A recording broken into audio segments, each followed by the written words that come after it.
Welcome to the Simply Wholehearted Podcast with Amy Wicks, your wholehearted life and business coach. You should know this podcast will inspire you to grow in self-awareness, be passionate about your faith, and get clear on your calling. If you are new here, then welcome to a community of multi-passionate women who love to go deep on topics like faith, Enneagram, relationships, leadership, and community. This conversation might provide the step you need to make the change you desire. So, let's get started.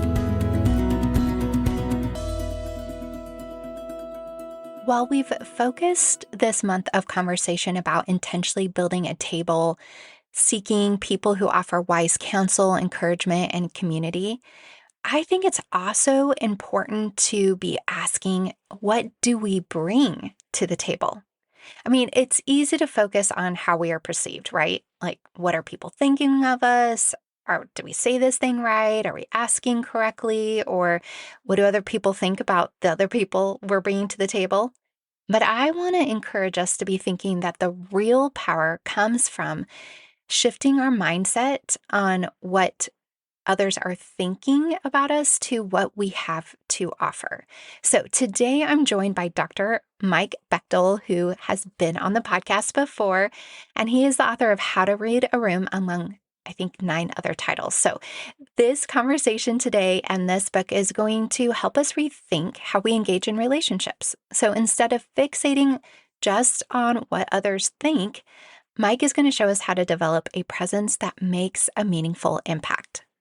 Now, while you listen, I want you to consider something. Have you given thought about how your unique personality type is influencing how you engage with others in not only relationships, but in social settings? It's amazing how much that does impact your approach to belonging, connection, or even handling discomfort in a room. So, if you want to know more or you want to learn how your starting point doesn't need to be your stuck point, I'd love for you to book a free clarity call with me today. Let's explore how you can build the table God is calling you to create and to step into that a little bit more confidently. Also, check out the show notes for all the ways to say thank you to Dr. Mike for being on the podcast, finding his book, as well as all the exciting things happening at Simply Wholehearted. Let's get right to this conversation with Dr. Mike Bechtle. I'm so glad to have you back. I think when we were looking through the archives, I think you did as well as I did. Has it been 4 years? I think so. I think it was 21 and It was Okay. February 3rd. I did see that. So, Well, that's so fun. Here we are 4 years later having another conversation. How many books have you written? this new one is number 10. Okay. Hello, 10 books. Not very many people do that in the world. Well, most people have a life. So, Well, okay, this conversation is about to go another direction, but I think I'm going to have a little fun with it and just ask you, okay, most people have a life. I know you say that in jest, but really, 10 books, that's quite the legacy. It's also quite the calling. We've talked a little bit about what goes into the book process. It's a lot here. What has compelled you? Do you love to write? Has it just been it just happened and evolved and here you are 10 books later? kind of, I actually have always wanted to write a book, and it took me until I was 54 to write the first one. And I've done Okay. articles and things like that. So I've enjoyed writing.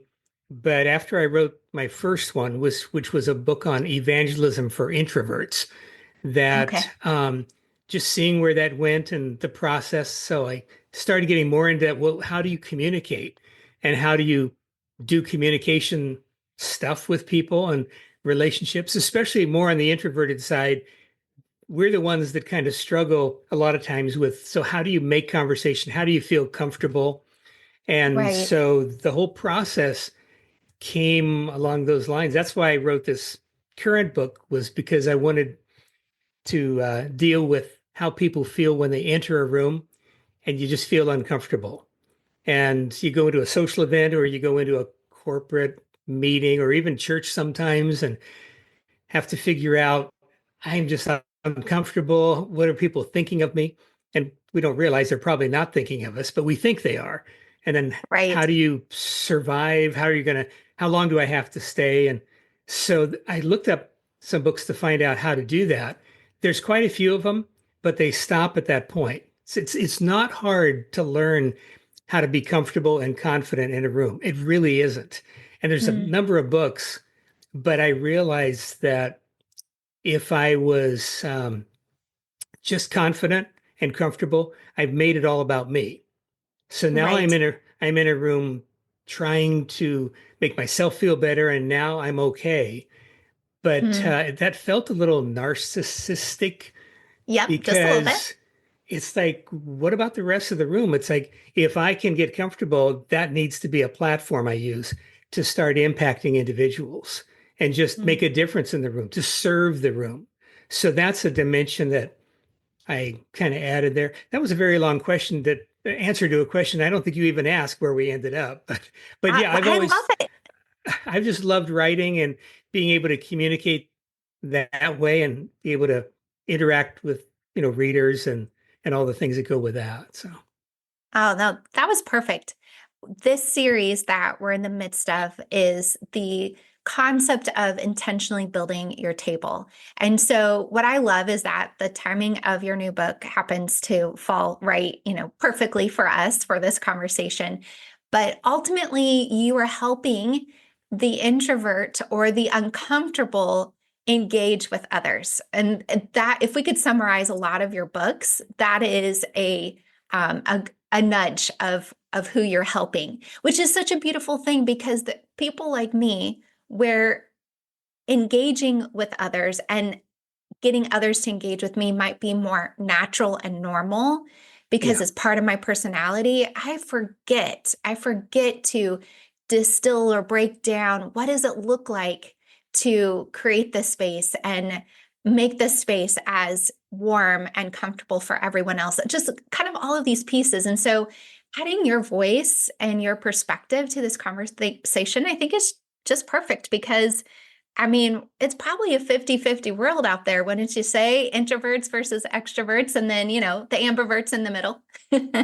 yeah, that's pretty. I think Susan Cain says it's about 40% introverts, 40% extroverts, and the 20% ambiverts in the middle Okay. there. But which is interesting because in writing this and my previous book, which was about introverts, I got quite a following of extroverts that were Okay. reading it. And with this one, the feedback I've had from extroverts is I'm very comfortable when I walk into a room, but I'm just trying to make conversation and do things, and I feel good and I had a good time, but I didn't listen to people or I didn't, Yes. it's like I didn't go in with the mission of making a difference for them because it's so Mm. easy to do it. So I think the whole idea of just being in a room from either side, introverts typically walk into a room and they're looking around saying, who's the person that looks the safest to spend the next 45 minutes with? And Right. then I'll eat something and I'll find one more person and the evening's done.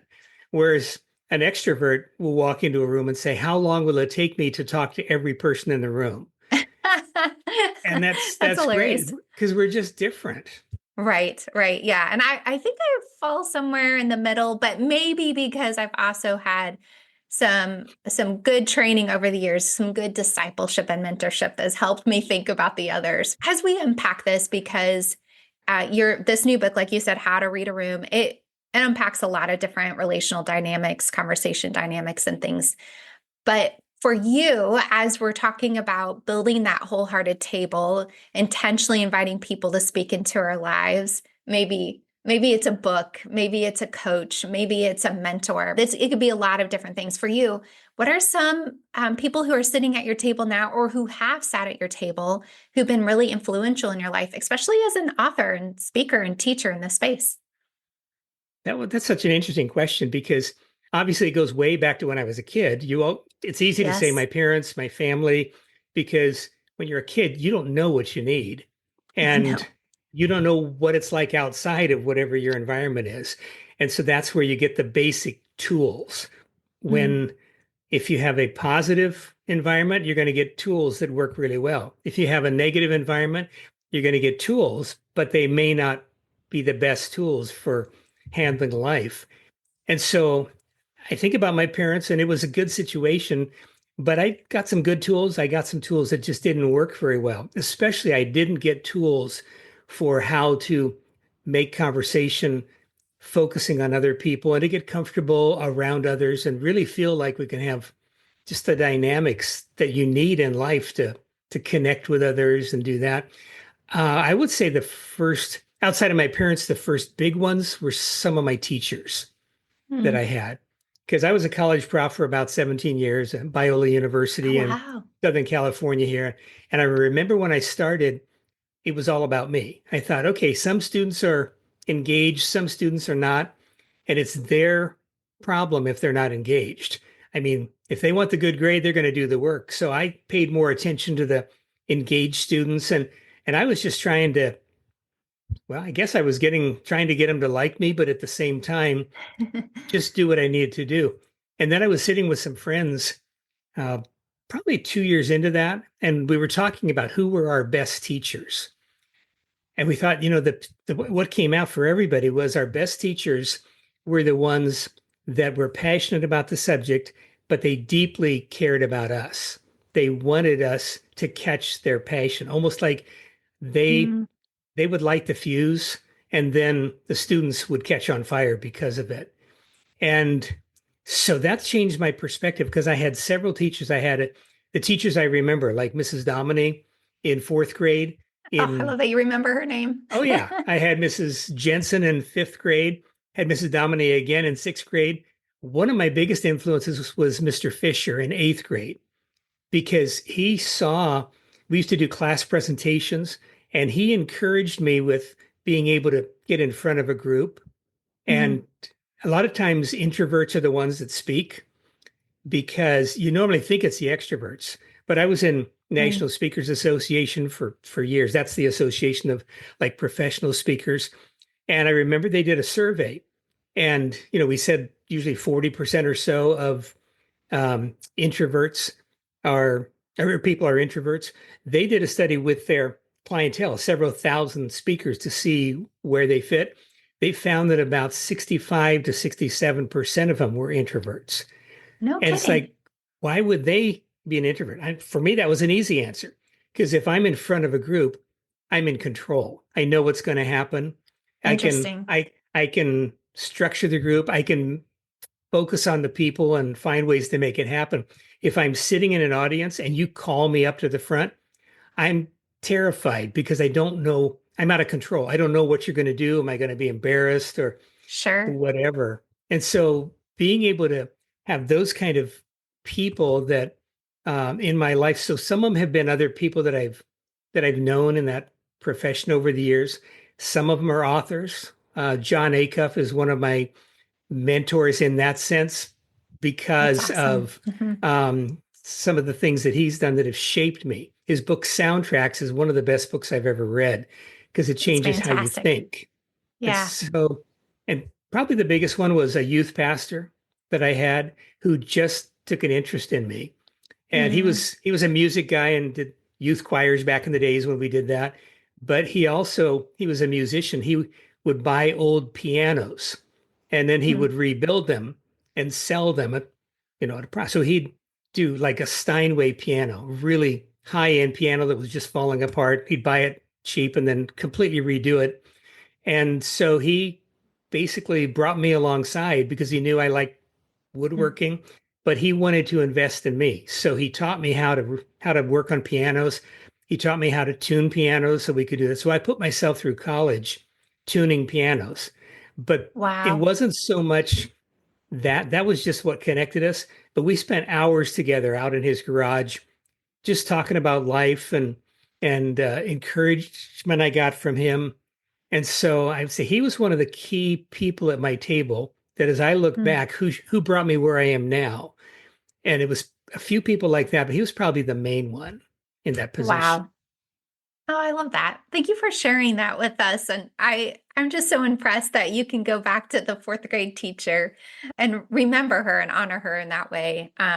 Might also be your gifting as an Enneagram 9 that you're that past thinking is a skill set of yours. So that's great. Would you coach us a little bit or teach us what does it look like to utilize the skill of reading a room in our social dynamics and building our table? What's the value here for us, whether we are an introvert or an extrovert? I think when it has to do with the value of reading the table, there's so many things that come alongside that. The skill is really a crucial one to have because if we're focused on ourselves, we're uncomfortable, we're Mm, not confident. Reading the room, learning how to do that, one thing it does is help me be other focused. Because mm, if I change my mindset, if I can get comfortable, change my mindset, now I can be focused on others. If I'm focused on others, I can have an impact on others. And I'm thinking about them. I don't have time to focus on myself because other people become so interesting. So that's one of the biggest things I think yeah, it is is. just knowing that I can make a difference in the lives of other people. It almost becomes a whole new mission. So Mm, instead of just going in the room and I hope I'm okay, but how do I find out what's happening in the room as a whole? How do mm, I find out what's happening with an individual? What do I do before I even talk to that person to get a sense of where they are? And then what can I do when I do connect with them? What do I do in a conversation? I remember years ago seeing it at a bookstore. It was like an airport bookstore, and they had a whole bunch of books, like more like booklets. And I think there were about 15 of them, and it was all on different topics. It was how to fake conversation about football, oh, to fake conversation about the stock market. And it taught you just enough of the terminology and a few basic things and a couple questions asked. So if you could do that, people will think you're really smart in that topic. oh my. And I thought that's clever, but it seems kind of fake. It's like, how do Yeah, you just a fake little your way bit. through those? But I'm not going to be an expert in all those. But that got me thinking, okay, is there a way that we can meet somebody and not have to come in with, all right, I have prepared my agenda for the things I'll talk about to sound interesting, but how can I explore where somebody's coming from? That's the biggest advantage, I think, for me in learning the simple skills of reading a room is to Mm, be able to um, find out right away what is somebody's story, what's their life like, where do they, and to do it without feeling like I'm just making conversation. It goes back to deep interest. It's like I really care about that person, and mhm. if I don't, they're going to figure it out. But I'd say that's for me that was the biggest one of the biggest takeaways in writing the book was to be able to just say, how do I have a conversation with somebody I don't know and haven't met, but to be able to engage in a way that it really benefits them, it benefits me, it connects us. Because I remember I had a friend one time, actually a friend of mine, her daughter said something about, yeah, I saw a man sitting on a bus stop and he was just on the bench by himself. Felt so bad. I went over and just sat down and talked to him. He said that was the most fascinating thing in the world. I thought I'd rather be shot than sit next to somebody I didn't know at that point because it's like, no, he's a stranger. And she says, but that's what makes it so interesting. You've got a story you've never heard. And Right. years ago, my dad had a little booklet he got in some kind of a sales training or something. It was called How to Get a College Education Every 6 Months. And the whole premise Oh, was that everybody you meet has stories, they have knowledge, they have experience that you don't. Everybody knows something you don't. So whenever you meet anybody, and actually when it's somebody you know, in a conversation, see if you can make it your goal to find something that you don't know, learn something from them, from their experience. People love, I mean, we all love talking about our own experiences, but nobody usually asks us. They're mm, usually telling us their story or talking, and we don't have a chance to engage. When we reverse that and we're genuinely interested in them, um, it can make their whole day to be able to have somebody. I mean, we're just starved to be listened to, don't you think? yeah, absolutely. Absolutely. I think you highlight a couple of reasons why I love what I get to do because I get to talk to, as a podcaster, get to talk to amazing people and learn from them, but my clients as well.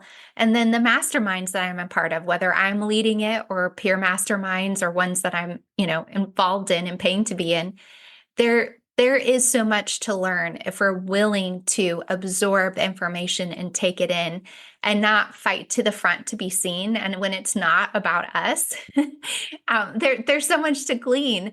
So I am naturally curious, and that is something that I encourage others in their relationships, whether it's a parent or as a spouse, a friend, as a coach, to remain curious. Tell me more about that mindset or some other mindsets along those lines of, insatiable curiosity can get you pretty far, I think, at least. I think curiosity is probably the number one thing that we need in relationships to be able to keep Mm. conversation going, because it does make it easier because I don't have to think of a bunch of stuff to say. And I Mm. think for me, it's gone into having the mindset. Well, okay, I'll talk about a couple. The My mindset, how I view myself, how I feel about myself impacts how I view other people, because we have those lenses. And if I have a lens that sees myself in a certain way where I think, okay, everybody's more confident than me. I can't think fast enough in a conversation. I'm too quiet. I can't overcome my habits. I'm always going to be this way. Then that's going to impact when I'm talking to somebody else. I'm assuming that they're seeing the same thing I do about me. So Mm. I'm not confident or anything else, but to be able to have a mindset where I make sure I have a clear lens. When my son was probably, I don't know, about 10 years old, we went to a sporting goods store just for fun. And we were trying on ski goggles. And I tried on a pair that had blue lenses. He tried Mm. on a pair that had red lenses. And I looked across the room and I saw a jacket hanging on a rack. And I said, Tim, what color is that jacket? He said, well, it's red. I said, no, it's not. It's blue. He looked at me like I had lost my mind. He said, it is not. It's red. I said, no, it's blue. We went back and forth. I could not convince him that jacket was blue because he was seeing red. He couldn't convince me that it was a red jacket because I was seeing blue. We took off our goggles. The jacket was white. So we didn't see the jacket the way it was. We saw it through our mindset, our filter that we had created that may or may not be right or Hmm. wrong. It's like if we went and saw a house that was just gorgeous on the front and has been totally rebuilt and it's landscaped and everything else, but they've done nothing in the back. And so I'm standing in the front, you're standing in the back, and we're yelling over the roof to each other. And I'm saying, this is the most amazing house I've ever seen. You're saying, what's wrong with you? It's a wreck. And we're going back and forth. And I think we do that in conversation so much, where it's like, Oh, for no, sure. this is the way it is. And you say, no, it's this way. And we just keep going. What you brought up about curiosity, about that mindset, is to make that work. I need to walk around to the back of the house and stand with you so I can Mm-hmm. see what you're seeing. Oh, now I get it. And now you and I will walk together around the front. Oh, that's what it is. And so, not being able to just have my own mindset, but to challenge it by looking through your lenses and Yes. share my lenses with you. It's like, okay, now we've just built some community between Hmm. us because we got a mindset that lets us do that, to be able to connect in a way that it's not who's right, who's wrong. It's like, let's just do this together. So Yes. Oh, I'm not that. sure that answered your question, but that's where I wandered off to. So. No, what is so great is that is a very similar illustration that I use about the Enneagram, because ultimately, this is the gift of the Enneagram, is being able to understand that we're looking through different colored lenses. And when we take time to not only learn about the color of lens that we're looking through, but we can better understand, if we study the other types, what perspective other people have.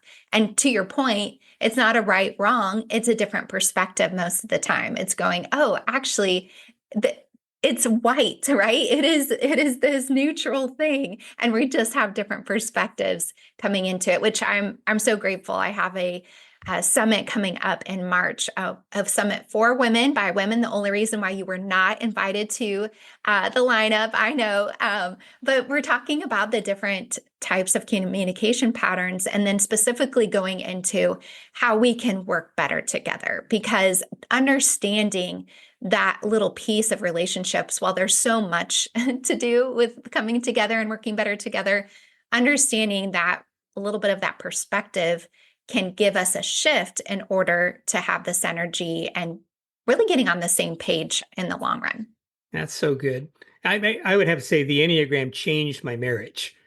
Yes, Probably tell us. 15 years ago, I was in a mastermind in Tennessee, and we were told that you can't enter the state until you've found out what your Enneagram number. Right. And but it was a mastermind of authors, and going in there, I went through it, and I was um, so amazed at how the mastermind worked so much better when we really understood and had the language to understand each other. Came home, my wife and I went through Ian Cron's book, and found out that she's a 1, I'm a 9, and so you put that Wow. combination together.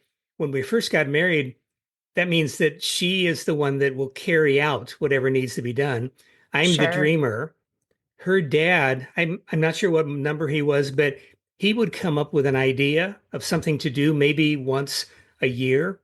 And then it's because he's a woodworker. And so they'd be sitting in the living room, and he'd ask his wife, you think we should have a TV cabinet here? Maybe build a TV cabinet? She said, that'd be nice.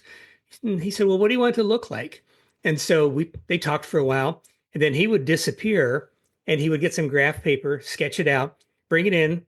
They would talk about it, and then he would leave, and he wouldn't come back in the house for like a week, Oh barely, my. because he was building it. And then he would Wow. bring it in. They had it. And my wife grew up watching that. In other words, the man in the house has an idea, he immediately goes out and does it. Then she married me. I come up with about probably 50 ideas a day. And That's great. I think they're great ideas. And she was terrified because she thought I was going to do all of these. And then she had a different reaction when she realized I did none of them. I just came up with ideas. So I was the dreamer, and she was the one who Get actually it carried done. things out. But learning the skills of that, learning the Enneagram helped us have a language to be able to do. And that's I why what love you that. do has been so valuable. If people haven't read the book you wrote, I've had that for several years, ever since the last time we talked, and it's just classic on a perspective around, is this even a Christian thing to do, or is it worth going through? So yeah, it's a powerful tool. Well, thank you for your kind words. I really appreciate it. I actually have other little nudge of another personality assessment you might need to check out. And that is, yeah, I know you got pen and paper ready. It's the 6 Working Genius. And Patrick Lencioni, who is a leadership guru in this space for decades, it's a new tool. And I think he came up with it maybe 5 years ago now, but I've been versed in it for about 3 years. And you describe a little bit of that idea of your father-in-law having the idea and then going immediately to doing it. Kind of talks about the first step of the working genius and then the last step of working genius, which is an Mm, interesting combination. But I okay. think for you and your wife, it will be really fascinating. It's an incredible tool for teams, right, and businesses.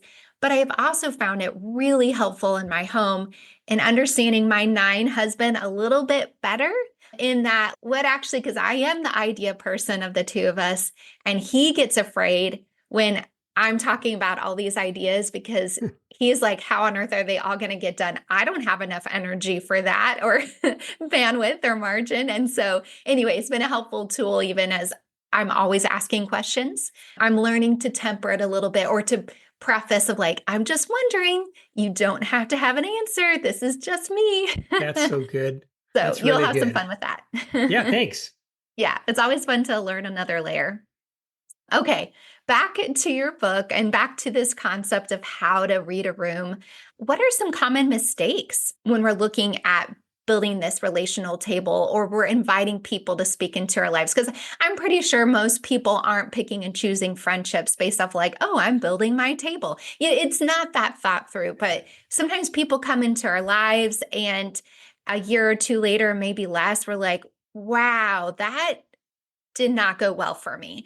And other times where it's like, oh, I maybe missed an opportunity that could have been really valuable for different reasons. So there's common mistakes for everyone. We don't want to live in the land of regret, but help us as we're intentionally thinking about it this year. It's not one and done, but for this year in particular, in this moment of time, and then maybe next time when it's time to adjust the seats at the table. I think some of them are just really simple. One of them is wondering what people are thinking about us, uh, because it's so natural to do. And Yeah, like I mentioned, usually they're not. They're thinking about themselves because it's natural. It's a self-preservation um, exercise is to say, absolutely. how are people thinking about me? And that can get to a point where if I'm always worried about that in any kind of a group setting, then I've made it about me again. It's not about others. And that's why the solution for that is to learn how do you observe before you initiate conversation. What we talked about making conversation instead of listening, Yeah. because the more, I mean, we've all had those conversations where the other person does all the talking, we do Oh, all for the sure. listening, and then they Hmm. leave and go tell somebody else what a great conversationalist we were because we didn't say hardly anything. We just asked questions. And so just really learning a focus on listening and curiosity, where it comes from there. Another one that I think is a common mistake would be trying to pretend that we're something we're not, to Yes, which pretend we're an goes expert. back to those books that were you found at the airport. Pretend Yes, like we yes, know a lot about football when we really don't. exactly. And to be able to make people think that I am more confident, so I feel like I have to act more confident. Mhm. Or if I'm an introvert, I have to be an extrovert. And I think that's probably one of the biggest ones that I experienced, and I've seen a lot of people do is I go into that meeting and I have to press the flesh and I have to kiss babies and do the Mhm. politician thing. And it's like, if that's not who I am, I'm robbing people of the very thing that I Mm. do bring to the table. Because I used to think, okay, I've got to That's socialize and good. I've got Yeah. to network, which is the worst word in the vocabulary for a quiet person. But I have to be that way, and otherwise I'm not going to be successful. And it's Mm. like, well, what does success look like? Usually an extrovert can go into a room and they want to engage with a lot of people, which is perfect for them. But then I go in and I feel like, okay, I've got to do the same thing. I'll make more of an impact if I can find those two people that I will engage deeply for a while. And Absolutely. if I walk out and I've had two conversations where I really was able to encourage them and even get encouragement back, that's success for me. And success isn't measured by what somebody else does. So comparison is probably a big issue, that I'm not as outgoing as them, or I'm not as fluent as them, or quick on my Hmm. feet. I typically would come up with a perfect answer for somebody about 10 minutes after the conversation's been over. But then it's too late. They're not there. So those are the kind of things where to realize I was created in a certain way. Yeah. And as long as I stay true to my temperament, who I have been created to be, because sometimes I've always felt like a turtle being taught how to move around by eagles. And it's like, okay, that Oh, works well for interesting. them. Yeah. But being in a different way, it's got to be within my frame of reference. And as soon as I learn how to do that, it really makes the whole thing not only comfortable, but you feel confident in those kind of settings. I believe that overcoming those mistakes, Mm. which mostly center around being what we think somebody else wants us to be, Yeah. is one of the biggest areas of mistakes we make. So, Yeah. Oh, that's good. What's interesting that comes to mind is there's a monthly gathering here locally that I've been a part of from an advisory role and a speaker role and a sponsor role and some different levels. And one of my clients, who's now a dear friend, she started this vision. And it's just really fascinating because sometimes you go in to those monthly gatherings and you're like, yeah, I feel excited to go and I'm ready to go. And I know what kind of, for us girls, we're thinking, I've got this cute outfit that I'm excited to wear, right? We're thinking, oh, we're having a good hair day and all of those things. And then you have other times where things are just lining up. You forgot to wash the cute sweater you wanted to wear. Their hair day is just falling apart. But I have come to find that regardless of what day I am having, if I go in there and my mission is to just care for the person that I accidentally sit next to, accidentally air quotes, then I will have fulfilled my mission and the purpose of going to that gathering where and then it's no longer about me and what kind of day I'm having or week I'm having, but I can That's go so in good. and kind of the opportunity. And you know what? I haven't been disappointed yet when I remember to go in with that mindset. I don't always do it right, but when I remember to go in with that, it's amazing what opportunities the Lord brings about in those, yeah, just in that obedience and That's that so mission. good. I have a friend who's a paramedic, and he told me that his job, his role, the only thing he's thinking about is when he gets onto the scene of an accident or a health issue or Mhm. whatever, is okay, I need to triage these people and find out what do they need. And then it's all about my job is to provide what they need. It's all focused on them. He said, after it took me a while to realize I don't care what people think of me. Mhm. It's not about am I doing a good job or whatever. It's that would get in the way. And so having, like you said, learning that skill, that maybe not a skill as much as a change of mindset of deeply Yeah. caring about somebody else. That's what you've been called to do. And it just makes the whole thing worthwhile to do that. Yeah. Yeah. That is really good. I think that it goes back to the prayer, a daily prayer of what is mine to do today.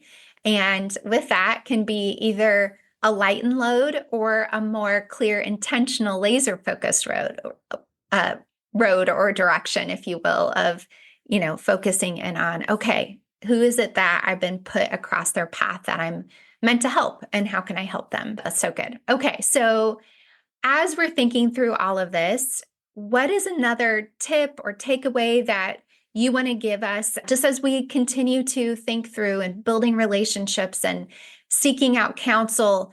Maybe you could even give us insight of like, we want to build our table so we receive, but this is the conversation to think about what we could give. How do we engage in those even mentorship relationships where we do get to be asked most of the questions, but what are ways that we can give back and take consideration when we're the mentee and we're being mentored? That's a great question because it goes both directions.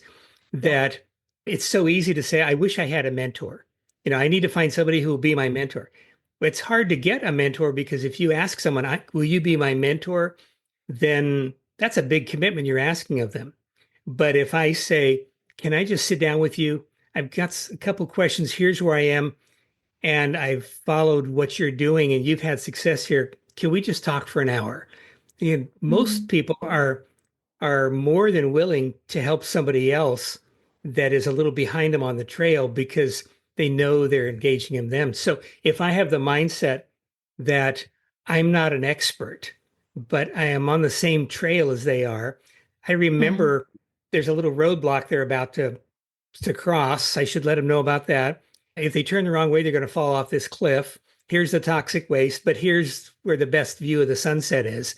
Um, that's I can help move them to where I have been. So it's a more of a short-term mentorship from a lot of people than just one. If I'm the Yeah, one being mentored, then I just need to think in that same mindset.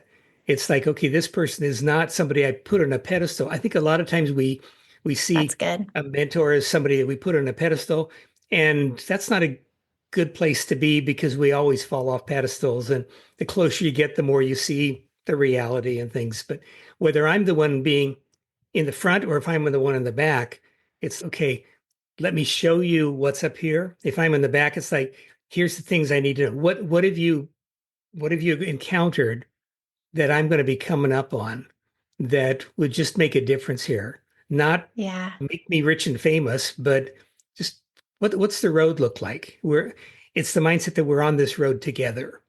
Yeah. And that equalizes us and it makes it a whole lot more fun too. So, Yeah. I love that. And I like the illustration there of being on the same road. They're just a few steps ahead and they can give us the caution signs or tell us how to overcome the obstacle. I think what your book lends to and what you're teaching even here is that you can still be aware and curious of what your mentor might need in that moment or where they're at. Because I think to your point, if we've put mm, them on a pedestal, we assume that they've got all their, life together and everything's going well, but maybe they've had a bad day or hitting a really tough season, or they're in a tough spot in their path as well, even though they're ahead of you.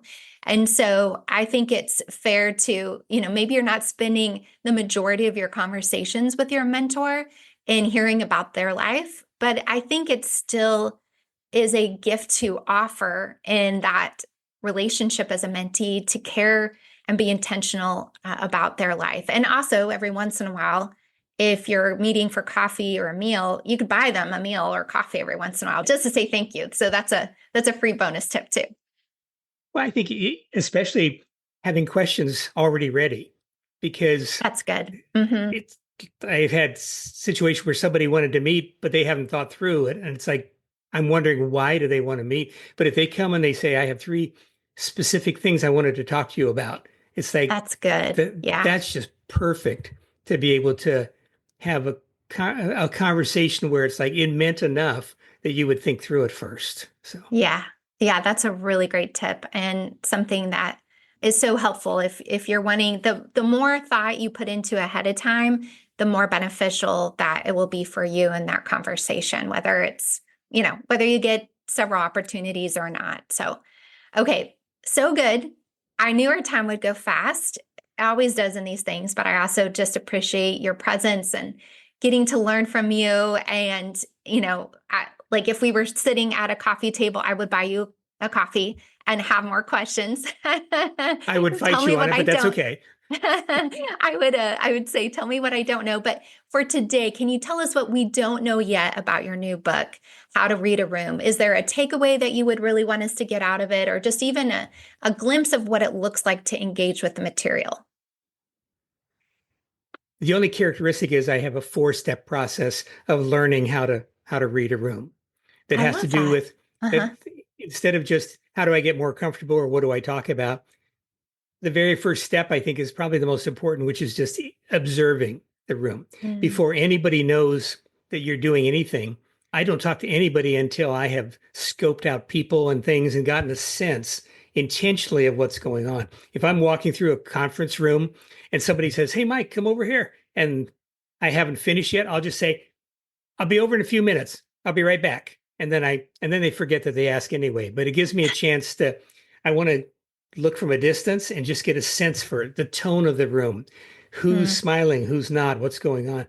But if I can do that, if I did nothing but that, that takes me to the next steps which have to do with observing individuals instead of just the room and then engaging with them. How do you have those conversations and the curiosity? mm, And then coming up with a strategy. What am I going to do in this room?